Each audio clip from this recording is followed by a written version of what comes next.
अस्सलामुअलैकुम, मेरा नाम है श्वेता। अस्सलामुअलैकुम, मेरा नाम है इंद्र और आप सबका स्वागत है हमारे चैनल में। अभी हम इंजीनियर मोहम्मद अली मिर्जा का वीडियो करने वाले हैं और वीडियो का नाम है सैयदना उमर इब्न खत्ताब।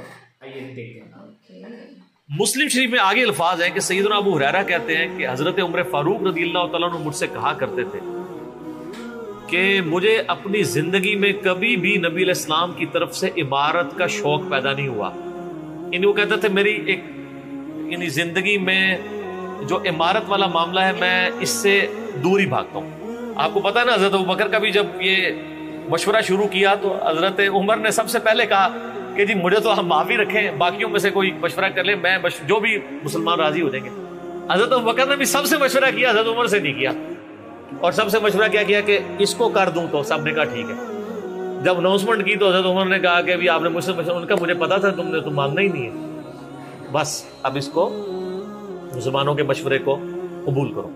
तो हजरत उमर की एक तबीयत में एक आजिज़ी वाला मामला था और आप देख लें कि यही आजिज़ी है जो उनको ईमान की तरफ ले आई है।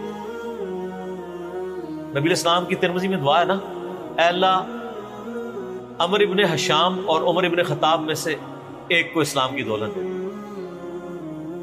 अबू जहल को क्यों नहीं मिली? मैं आपको एक ही फर्क, एक ही बंदे की जुबानी बता देता हूं। हजरत अब्दुल्ला इब्न मसूद कहते हैं, सही बुखारी में आता है कि जब उस मरने के करीब था, जो दो बच्चों ने उसको कत्ल करके नीचे गिराया, भी उसकी रमक बाकी थी, तो मैं उसकी जब गर्दन काटने के लिए उसके सीने पे चढ़ा तो मुझे कहने लगा कि तुम एक यानी कम जात के आदमी ने एक बहुत बड़ी सवारी के ऊपर सवार हुआ है और मेरी गर्दन को नीचे से काटना ताकि सरदार की गर्दन नजर आए। ये अकड़ आखिरी वक्त में भी नहीं जानी है, ठीक है। और दूसरी तरफ आप हजरत उमर फारूक रज़ियल्लाहु तआला को देखें कि बिलाल हबशी को कह रहे हैं, सही बुखारी में हदीस है कि अबू बकर हमारे सैयद हैं जिन्होंने हमारे सैयद बिलाल को आजाद करवाया। अरब के बनु अदी का सरदार एक हबशी को, ये आप इमेजिन ही नहीं कर सकते आज कि खानदानी वहां पे निजाम, कुरैश तो अपने बराबर किसी को समझते नहीं थे, सैयदुना बिलाल क्या। और एक दफा जब अबू जहल पिटाई कर रहा था अब्दुल्ला इब्न मसूद की, धक्का मार के चला गया। ये सब कुछ उमर सीरीज में फिल्माया कतर वाला। तो वो अब वो नीचे गिरे पड़े हुए हैं, हजरत उमर वहां से गुजर रहे होते हैं, अभी इस्लाम नहीं कबूल किया। तो वो हाथ पकड़ के उसे उठाते हैं तो अब्दुल्ला बिन मसूद की जुबान से निकल जाता है कि वल्लाह तुम उन दोनों में से बेहतर।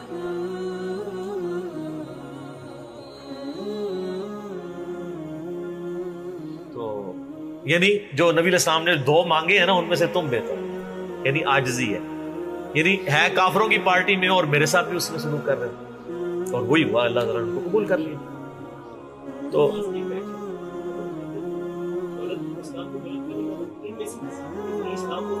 हाँ, ये दो अलग हदीस है, दो अलग तिरमिज़ी में दोनों रवायतें।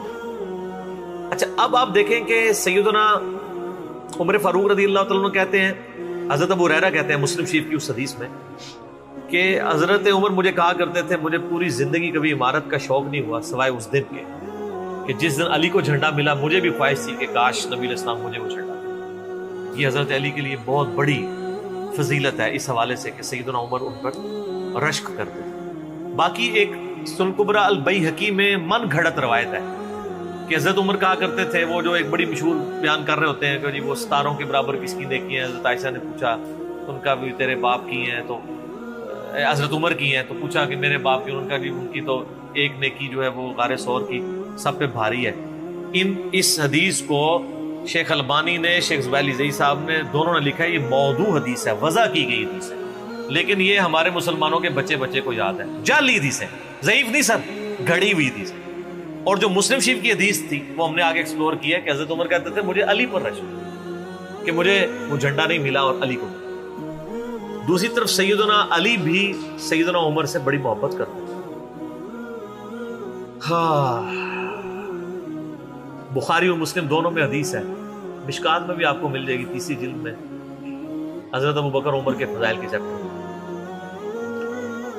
अब्दुल्ला इब्न अब्बास कहते हैं कि सैयदना उमर की मैयत रखी हुई थी और लोग उनकी मैयत पे रो रहे थे और अपने अपने अंदाज में उनके ऊपर सलाम पेश कर रहे थे कि आपकी वजह से अल्लाह ने इस्लाम को इतना उरूज दिया, रोमन और पर्शियन एम्पायर गिर गई, यरमूक और कादसिया में अल्लाह ने मुसलमानों को फतवाहत दी। और کہتے ہیں اتنے میں ایک شخص میرے پیچھے آگے کھڑا ہوا، کیونکہ میں بھی میت کے سامنے بیٹھا ہوا تھا. اس نے میرے کندھے کے اوپر آ کے یوں کونی رکھ لی اور اس نے سیدنا عمر کی میت کو مخاطب کر کے کہا کہ اللہ تجھ پہ رحم کرے اے عمر ابن خطاب. میں نے اللہ کے محبوب صلی اللہ علیہ وآلہ وسلم سے بارہا سنا تھا کہ میں ابو بکر اور عمر فلاں جگہ گئے، میں ابو بکر اور عمر داخل ہوئے، میں ابو بکر اور عمر نکلے. مجھے امید تھی کہ تم اپنے ان دو ساتھیوں کے ساتھ جا کے ملو گے. کون سے دو ساتھی؟ سیدنا ابو بکر اور سیدنا محمد رسول اللہ صلی اللہ علیہ وآلہ وسلم. اور اللہ کی قسم اس روئے ارض پہ تم وہ شخص تھے کہ مجھے خواہش ہے کہ میں تمہارے اعمال کے ساتھ اللہ کے حضور پیش ہوں. ظاہر ہے اتنا بڑا عروج سر، انسانی تاریخ کا سب سے بڑا ریولوشن نبی علیہ السلام کا، اس کی ایپیکس سیدنا عمر کے دور میں ہوئی ہے. اور یہ اللہ کا معجزہ ہے. نبی علیہ السلام کی مبارک زندگی میں انقلاب آتا نا تو اس طرح کے تو بہت لیڈر پہلے بھی آئے تھے جنہوں نے اپنی زندگیوں میں انقلاب لے کے آئے تھے. یہ معجزہ یہ تھا کہ وہ شخص دنیا سے چلا گیا، ہزاروں اس کے ماننے والے مرتد ہو گئے عرب قبائل، اور چند مخلص ساتھی ساتھ ہیں، اس کے باوجود اللہ نے رومن اور پرشین امپائر الٹوا دی ہے. کتنا بڑا معجزہ ہے. اگر نبی علیہ السلام اپنی مبارک زندگی میں کر جاتے، وہ تو سکندر اعظم بھی کر گیا، بعد میں چنگیز خان نے بھی کیا، بڑے بڑے لیڈر آئے. یہ ڈفرنس، ایک یہ ڈفرنس، اور دوسرا ڈفرنس یہ کہ نبی علیہ السلام نے اپنی وفات کے بعد 10 سال بعد، 20 سال بعد، 30 سال بعد، 50 سال بعد، ایون 500 1000 سال بعد ہونے والے واقعات کو بھی بیان فرما دیا کہ یہ ہوگا. آج تو ہم تاریخ میں دیکھ سکتے ہیں کہ وہ سب کچھ ہوا ہے. اگر آپ کو شوق ہو تو دلائل النبوہ امام بیہقی کی کتاب ہے، 3500 حدیث پہ، 5ویں صدی ہجری میں لکھی گئی ہے. اس میں 500 سال میں جو نبی علیہ السلام کی پروفیسیز پوری ہوئی ہیں نا، من نوان اسی طریقے سے موجود ہے. بخاری مسلم میں جو حدیثیں ہیں تاتاریوں سے جنگوں والی، وہ اس وقت تک نہیں ہوئی تھی، حدیثیں تو پہلے سے موجود تھی. آج تو ہم ان کو بھی درست مان رہے ہیں. ٹھیک ہے، نبی علیہ السلام نے پریڈکشن کی تھی کہ ان قریب کیسر روم ختم ہوگا، قیامت تک کوئی کیسر نہیں ہوگا. بخاری مسلم کی حدیث ہے، اور دیکھ لیں قیامت تک کوئی کیسر نہیں ہوا. ان قریب پرشین امپائر ختم ہوگی اور قیامت تک کوئی کسرا نہیں ہوگا. آج دیکھ لیں 1400 سال ہو گئے ہیں. سر یہ اسی طریقے سے ہے کہ میں کہوں کہ ان قریب امریکہ اور رشیا ختم ہو جائیں گے ود ان فیو ایئرس، اور قیامت تک کبھی ان کو پاورز نہیں ملیں گی جو کہ ابھی پاور ہیں اور جن کی صدیوں سے چل رہی ہیں. اور وہ پھر پاور بھی ان لوگوں کے ہاتھوں ہوئی ہے کہ جن کے پاس اسلحہ بھی نہیں تھا ان کے ساتھ لڑنے کے لیے، مین پاور بھی نہیں تھی ان کے لیول کی، الٹوا دی اللہ تعالیٰ نے.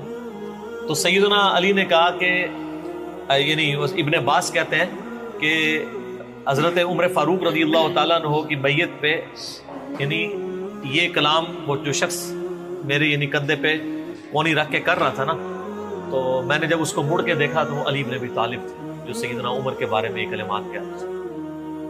تو یعنی ان لوگوں کی للہیت تھی کہ وہ تعریف کیا کرتے تھے، کوئی آر محسوس نہیں کیا کرتے. اور آپ دیکھیں سیدنا عمر کی بھی کتنی محبت تھی سیدنا علی سے کہ جب کبھی بھی فارن ٹور پہ جاتے تھے اپنی جگہ حضرت علی کو خلیفہ بنا کے جاتے تھے. کیونکہ نبی علیہ السلام جب تبوک پہ گئے تھے تو سیدنا علی کو چھوڑ کے گئے تھے. بخاری مسلم میں آتا ہے حضرت علی رو پڑے، پہلا اور آخری موقع تھا کہ جنگ میں نہیں گئے. تو فرمایا تم اس پہ راضی نہیں ہو، تمہاری میرے ساتھ وہی نسبت ہے جو ہارون کی موسیٰ کے ساتھ، مگر میرے بعد کوئی نبی نہیں. تو حضرت عمر اس سنت میں عمل کرتے تھے. جب بھی وہ جاتے تھے، جب بیت المقدس فتح ہوا چابیوں کے لیے انہوں نے بلایا، سیدنا علی کو اپنی جگہ چھوڑ کے گئے، اس سنت پہ عمل کیا کرتے. اور یہ بات شیعہ کے ہاں بھی ملتی. میری ایک شیعہ عالم کے ساتھ ایک دفعہ بحث ہوئی 2011-12 کی بات، تو مجھے کہنے لگے کہ حضرت عمر جو ہے نا حضرت علی کو خلیفہ بنانے میں مخلص نہیں تھے، اسی لیے انہوں نے 6 رکنی کمیٹی بنائی. ان کو چاہیے تھا ڈائریکٹ حضرت عمر حضرت علی کو نامزد کرتے. تو میں نے کہا اس کے پیچھے ریزن کیا ہے، وہ تو حضرت عمر نے خود بتائی ہے، بخاری مسلم دونوں میں حدیث ہے. ابن عمر کہتے ہیں جب حضرت عمر کو زخم لگا اور اب ہمیں یقین ہو گیا کہ وہ جانور نہیں ہوں گے، کھاتے تھے تو انتڑیاں کٹ چکی تھی، یہیں سے وہ سب کچھ نکل جاتا تھا. تو ہم نے عرض کیا کہ اپنا خلیفہ کسی کو نامزد کر.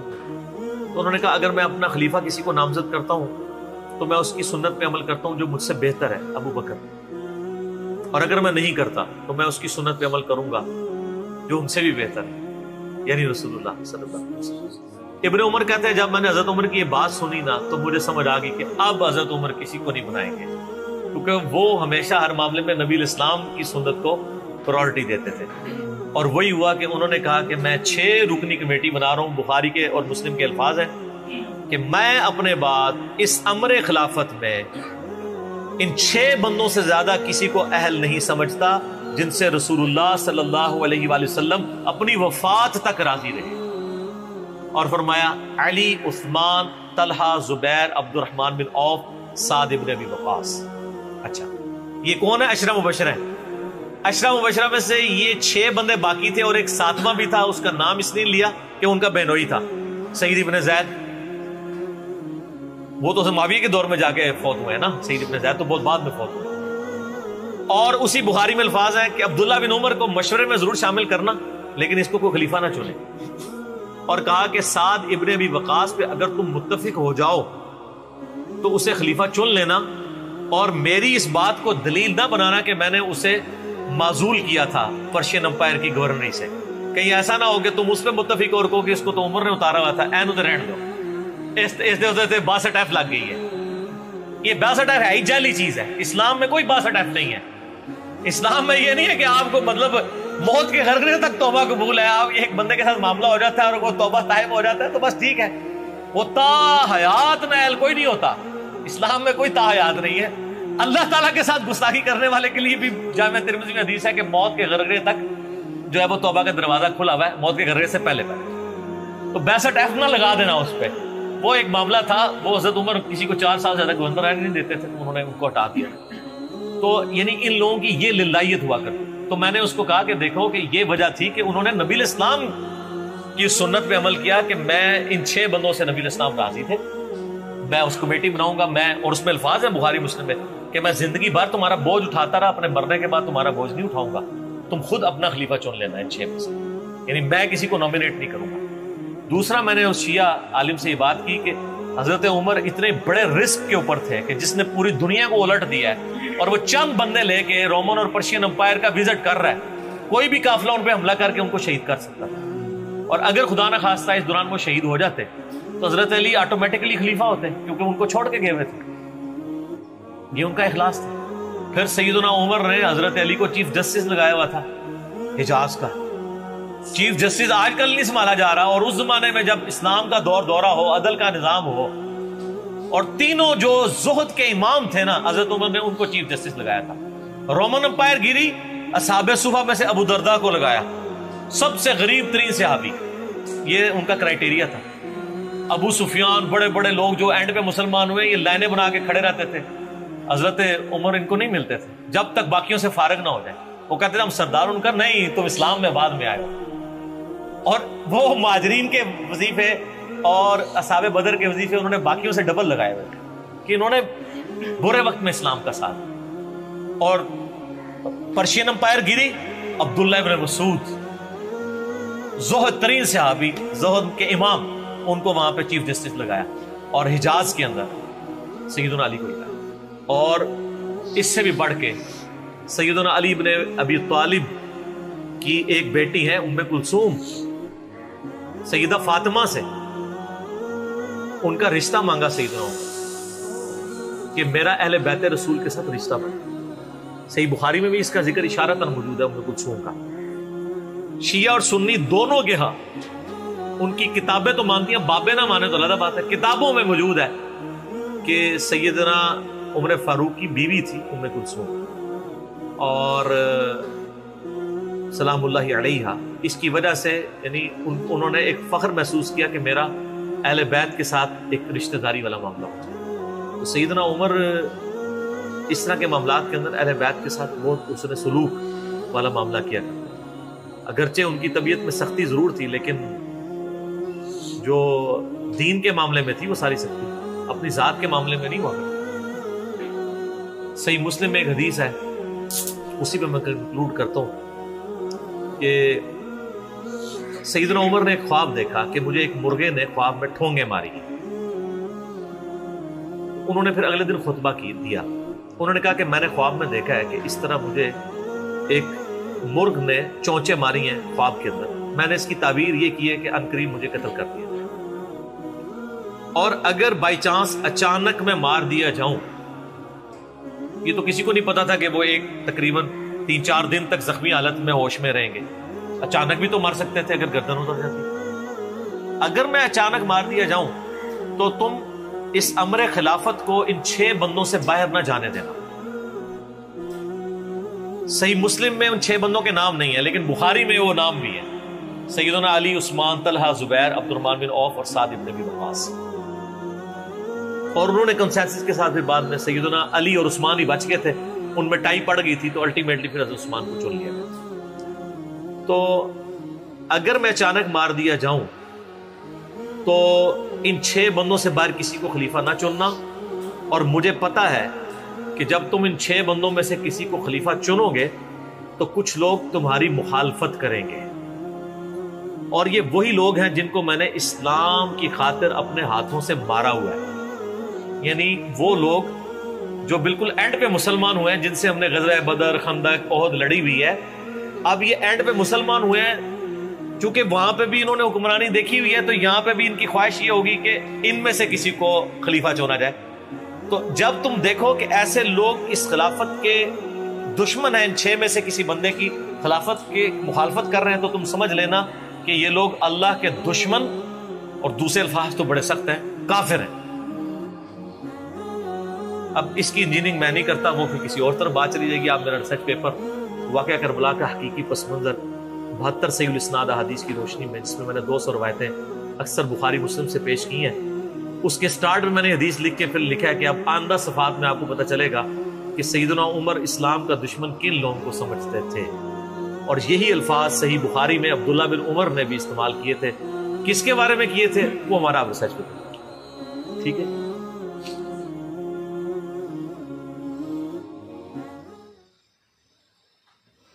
اپنے کو ایکچولی عمر سیریز دیکھنا شروع کرنا چاہیے، کہ کافی قصے مطلب انہوں نے ایکچولی شارٹ کٹ میں پوری اسٹوری بتانے کی کوشش کی ہے، مطلب آف کورس ہم کو اور بہت ساری چیزیں رہیں گی آف کورس، کیونکہ ان کے بہت ساری ویڈیو میں ہم نے دیکھا انہوں نے عمر سیریز کا بہت ریفرنس کیا ہے، بہت بار ذکر کیا ہے، رائٹ، اور اس لیے اسناد میں کلپس بھی دکھائی گئی تھی کہ کیسے ہاتھ آگے بڑھایا، اور تبھی تو مسلمان نہیں تھے، تو وہ کافی کچھ دیکھنا ہے، کافی انٹرسٹنگ لگ رہا ہے میرے کو، جس سے اور تھوڑا اچھا سمجھ آئے گا، تو وہی دیکھنا ہے۔ اور کیسے وہ آگے بھی بتایا گیا کہ خلافت کیسے ہوتا نا، کس کو سلیکٹ کرنا ہے وہ 6 لوگوں میں سے، تو وہ کافی کچھ ہے جو ہم کو نہیں پتا ہے، آگے جا کے پھر کیسے وہ مسلمان بنے، وہی وہ سب جاننا ہے ہم کو، کیونکہ وہ دیکھ کے نا اور تھوڑا اچھے سمجھ آئے۔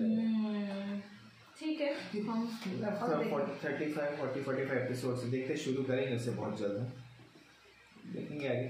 ضرور، تب تک کے ہمارے ویڈیو کو like, subscribe, share, comment, click on the bell icon.